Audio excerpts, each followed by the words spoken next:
क्या राजस्थान का सीएम चेहरा मुख्यमंत्री अशोक गहलोत ही बने रहेंगे? ये सवाल इसलिए क्योंकि जिस तरह से मुख्यमंत्री अशोक गहलोत सोनिया गांधी से दिल्ली में मुलाकात करते हैं और जब सीएम अशोक गहलोत से मुख्यमंत्री पद पर बने रहने का सवाल पूछा जाता है तो उन्होंने साफ तौर पर कहा कि जहां पर मेरी जरूरत होगी मैं वहां रहूंगा।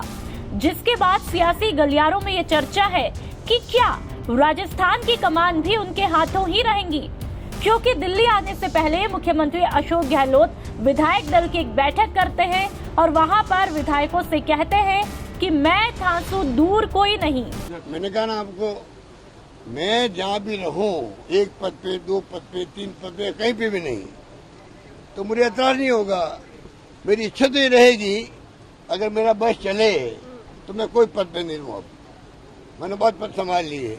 अब मैं मैदान में उतरूं, राहुल गांधी के साथ दौरे करूं, यात्रा करूं, जनता का आह्वान करें, हम लोग देश भर के लोगों को आह्वान करके हम लोग सड़कों पर लावें और ये जो फासिस्टी लोग बैठे हुए हैं इनके खिलाफ में हम लोग मोर्चा खोलें। ये मेरी हार्दिक इच्छा तो ये है। तो वहीं सूत्रों के हवाले से अशोक गहलोत ने कांग्रेस अध्यक्ष को एक व्यक्ति एक पद के फॉर्मूले से बाहर बताया है। उन्होंने इलेक्टेड पोस्ट होने के आधार पर इसे एक व्यक्ति एक पद फॉर्मूले से अलग रखने का तर्क दिया है। गहलोत ने कहा, प्रस्ताव हमने पास किया है, जहां पर नॉमिनेट होते हैं वहां 2 पद होते हैं, जहां कोई हाईकमान नॉमिनेट करती है तो वे 2 पद कहलाते हैं।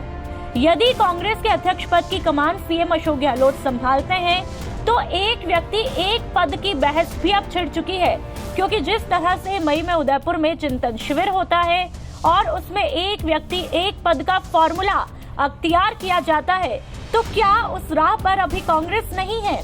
जिसके बाद एक सवाल और सियासी गलियारों में है कि अशोक गहलोत राष्ट्रीय अध्यक्ष बनते हैं तो 24 साल बाद गैर गांधी की वापसी होगी। ये सवाल इसलिए क्योंकि लगभग 24 साल बाद वे ही गैर गांधी चेहरा होंगे जो कांग्रेस के अध्यक्ष बनेंगे। आपको बता दें कि इससे पहले सीताराम केसरी के पास कांग्रेस की कमान थी, जो कि गांधी परिवार से नहीं थे। बिहार से आने वाले सीताराम केसरी साल 1996 से 1998 तक कांग्रेस के अध्यक्ष रहे हैं। वो पहले कांग्रेस के कोषाध्यक्ष थे और उनके बारे में एक जुमला बेहद ही मशहूर था, न खाता न बही, जो केसरी कहे वही सही।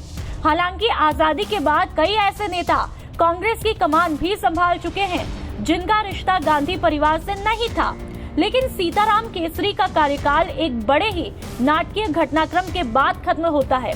दरअसल ये वो दौर था जब सोनिया गांधी राजनीति में पूरी तरह से सक्रिय हो चुकी थी। ये साल 1998 का था जब अटल बिहारी वाजपेयी जी की अगुवाई में बीजेपी की लोकप्रियता बढ़ रही थी और कांग्रेस का खराब दौर चल रहा था। हालांकि आपको ये बता दें कि इससे पहले कांग्रेस में एक व्यक्ति के 2 पद पर भी रहने के कई उदाहरण है। केंद्र में पीवी नरसिम्हा राव पीएम के साथ में पार्टी के अध्यक्ष रहे हैं, तो वहीं इंदिरा गांधी और राजीव गांधी भी पीएम के साथ ही पार्टी के अध्यक्ष भी रहे।